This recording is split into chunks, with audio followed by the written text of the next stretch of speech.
चलिए जी, अहम और बड़ी खबर आपको बताते हैं पाकिस्तान की, क्योंकि पाकिस्तान के अंदर एक अहम तरीन इजलास होने जा रहा है और इस इजलास के अंदर जम्मू कश्मीर के मसले को उठाने की बात सामने रखी गई है और भारत सरकार का मौकफ भी सामने आया है। पाकिस्तान में होगा 2 रोजा OIC का इजलास और इस इजलास के लिए बाज़ाब्ता तौर पर तारीखों का ऐलान कर दिया गया है। 22 और 23 मार्च को इस्लामाबाद के अंदर 40 से ज्यादा मुल्कों का समिट होने जा रहा है, OIC का समिट होने जा रहा है और इसी समिट के अंदर जो कॉन्टैक्ट ग्रुप है फॉरेन मिनिस्टर्स का, उसमें जम्मू कश्मीर के मसले को उठाया जाएगा। इस बात का खुलासा कल मुश्तरका प्रेस कॉन्फ्रेंस इस्लामाबाद पाकिस्तान के अंदर हुआ, जिस प्रेस कॉन्फ्रेंस के अंदर फॉरेन मिनिस्टर पाकिस्तान और नेशनल सिक्योरिटी एडवाइजर NSA जो था वो मौजूद थे। उन्होंने इस बात का खुलासा पेश किया कि जनाब इजलास होने जा रहा है, अहम तरीन इजलास होने जा रहा है और इजलास के अंदर हम कश्मीर का मसला उठाने जा रहे हैं। एक तरफ से यह खबर है, दूसरी तरफ से खबर यह भी है कि जनाब इस प्रेस कॉन्फ्रेंस के दौरान राजनाथ सिंह की तरफ से दिए गए बयान पर कई सवाल वजीर खारजा और कौमी सलामती मुशीर बराए पाकिस्तान ने उठाए हैं। अब किस पर सवाल उठाए? मिसाइल हमला, जो मिसाइल मिस फायर हो गया था गुज़श्ता दिनों, जिसके बाद लकीली कोई बड़ा नुकसान पाकिस्तान के अंदर नहीं हुआ, लेकिन इस पूरे मामले को लेकर भी वजाहती बयान पाकिस्तान की तरफ से आया और उन्होंने इसे आउटराइटली रिजेक्ट किया, कहा कि हम ज्वाइंट इन्वेस्टिगेशन की मांग कर रहे हैं। पाकिस्तान को 2 बड़े झटके लगे इस पूरे मामले पर। एक अमेरिका की तरफ से झटका लगा जब उन्होंने अमेरिका से फरियाद की कि देखिए मिसाइल हमला हो रहा है भारत की तरफ से और आप खामोश है, तो ये कहा गया कि ना टेक्निकल एरर है, इसमें कोई ऐसी बड़ी परेशानी नहीं है। आउटराइटली उसको वन साइड करके उसको साफ कर दिया गया। एक झटका पाकिस्तान को ये था और दूसरा झटका अक़वाम मुत्तहिदा में भी लगा है, जहां पर उन्होंने गुहार तो लगाई लेकिन कोई मस्बत और मुनासिब आवाज वहां से नहीं आई। फिलहाल चलेंगे श्रीनगर, जहां से हिलाल हांजुरी हमारे साथ ज्वाइन कर चुके हैं जी। उनके पास चलेंगे कि मजीद मुईद यूसुफ जो कौमी सलामती के मुशीर बराए पाकिस्तान है और पाकिस्तान के जो फॉरेन मिनिस्टर है, उन्होंने अपनी प्रेस कॉन्फ्रेंस के अंदर क्या कुछ कहा है और किन मुतालबात को लेकर उनकी बात सामने आई है।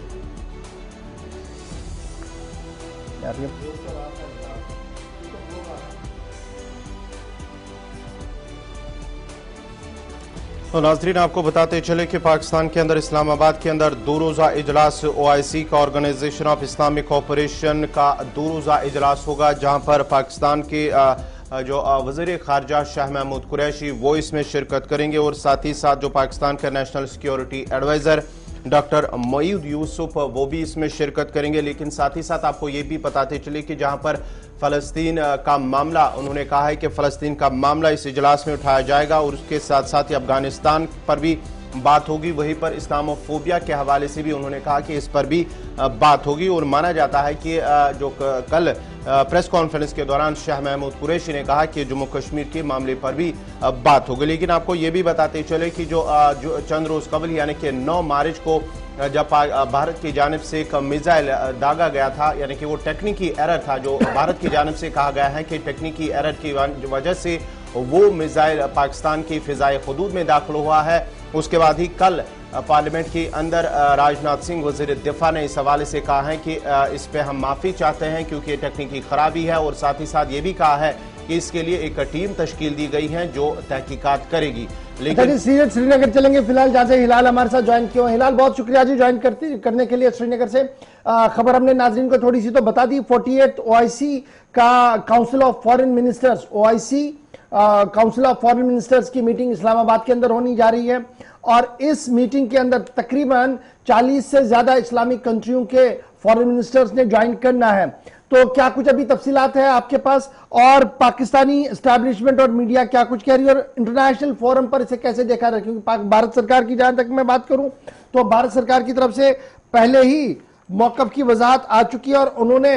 अफगानिस्तान और 12 कश्मीर को लेकर जो स्टैंड OIC ने लिया था उसको पहले भी मुस्तरद किया था। क्या कुछ तफसीलात आपके पास? बिल्कुल गवर, 2-3 चीजें हैं जिस पर जो OIC का इजलास है उसमें ज्यादा तौर पर गुफ्तशनीद या ज़ेर बहस आने की तवक्का है। इसमें नंबर 1 पर जो अफगानिस्तान की सूरत हाल है और उसमें मुस्लिम ममालिक का पॉइंट ऑफ व्यू नंबर 1। दूसरा, मुमकिन तौर पर जम्मू कश्मीर का इशू जो भारत और पाकिस्तान के दरमियान काफी वक्त से ऐसे ही पड़ा हुआ है, उस पर ओआईसी का मौकफ। और तीसरा जो इसमें एक अहम चीज आ रही है वो ये कि कल ही यूनाइटेड नेशन की जानिब से एक रेजोल्यूशन पास की गई है जिसमें इस्लामोफोबिया को लेकर 15 मार्च की तारीख पर एक कहीं ना कहीं जो मुहर है वो लग गई है। तो इस्लामोफोबिया पर भी यहाँ बातचीत होना तवक्को है। और इस हवाले से बहुत पहले से ही जबकि इस दौरे का जो 48 मेंबरान पर मुश्तमिल जो ग्रुप है जिन पर मुहर सख्त हो गई है कि जिन्होंने हामी भर ली है कि वो 23 मार्च को पाकिस्तान पहुंच जाएंगे और यहाँ पर गुफ्तशनीद करेंगे, और इन्हीं चीजों को लेकर यहाँ पर बात होना मुतवक्का है। और इस मौके पर हालांकि ओआईसी ने इससे पहले भी कश्मीर के विजावी जो नुक्ता नजर है उसको हमेशा से ही भारत की तरफ से नकारा गया है, और बार बार ये कहा गया है कि जो कश्मीर है ये भारत का एक अंदरूनी मामला है, एक टूट अंग है, और इस पर किसी भी पेशरफ की या किसी भी बातचीत को भारत की जानब से रिजेक्ट किया गया है। अच्छा जी, एक चीज बड़ी इंपॉर्टेंट है क्योंकि अफगानिस्तान के पॉइंट ऑफ व्यू से जब मैं इसको देखूंगा, पाकिस्तान के अंदर मीटिंग हो रही है, 40 से ज्यादा मुल्कों के सफीर वहां पर मौजूद रहेंगे, फॉरेन मिनिस्टर्स वहां पर मौजूद रहेंगे, और ये खबर सामने आ रही कि ह्यूमैनिटेरियन ट्रस्ट फंड ये जी कायम किया जाएगा ओआईसी की तरफ से, ह्यूमैनिटेरियन ट्रस्ट फंड बराए अफगानिस्तान, और साथ साथ एक सेक्रेटरी जनरल ओआईसी के जो है वो स्पेशल एनवॉय अपॉइंट करेंगे जी काबुल के लिए। तो क्या मैं ये समझूं कि ये मुस्लिम ब्लॉक की एक पहल है टुवर्ड्स अफगानिस्तान, क्योंकि रेस्ट ऑफ द वर्ल्ड ने अभी अफगान को मुकम्मल तौर पर नजरअंदाज किया है, और जिस तरीके से वो भुखमरी और दीगर मामला से इस वक्त शिकार हो रहे हैं उससे बाहर निकालने के लिए मुस्लिम ब्लॉक की एक छोटी सी पहल है, एक कोशिश है।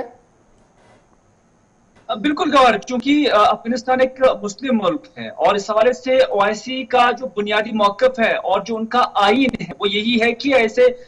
ममालिक की, जो मुस्लिम ममालिक है, उनकी बहबूदी कैसे मुमकिन हो। हालांकि मुझे नहीं लगता है कि दुनिया ने अफगानिस्तान को किसी भी तौर पर नजरअंदाज किया है जहां तक एड का ताल्लुक है, चाहे वो अमेरिका क्यों ना हो, चाहे वो फ्रांस क्यों ना हो, चाहे क्यों ना हो भारत क्यों ना हो, हर मुल्क की तरफ से उन्हें इमदाद जो है वो दी गई है। चाइना की जानब से भी दी गई है, मलेशिया की जानब से भी दी गई है, और कुछ गैर मुस्लिम ममालिक जो है जो ओआईसी का हिस्सा नहीं है उनकी जानब से भी वहां पर एड पहुंचा दी गई है, चाहे वो खुराक की सूरत में हो या मेडिकल असिस्टेंस हो। हर सूरत में अफगानिस्तान को ये एड पहुंचाई जा रही है। और इसमें जब ओआईसी का नाम आता है तो ओआईसी का बुनियादी हक बनता है उनके कॉन्स्टिट्यूशन के मुताबिक कि वो इस मुल्क की बहबूदी के लिए जो एड है वो फराहम करे, और उस पर बात होना बिल्कुल मुतवक्का है। और उसके साथ साथ वहां पे स्टेबिलिटी कैसे आ जाए, वहां पर खूनरेजी कैसे रुक जाए, उस पर भी बात होना आज की ओआईसी के इजलास पे तय है। बहुत बहुत शुक्रिया जी हमारे साथ ज्वाइन करने के लिए। फिलहाल ये 22 और 23 तारीख जो है ना, ये बड़ी कैलकुलेटेड तारीख की है, क्योंकि 23 तारीख को आपको याद होगा यौम पाकिस्तान मनाया जा रहा है, और ये सारे मंदुबीन जो है वो गेस्ट ऑफ ऑनर रखे गए हैं ताकि इस्टेब्लिशमेंट जो पाकिस्तान की है वो एक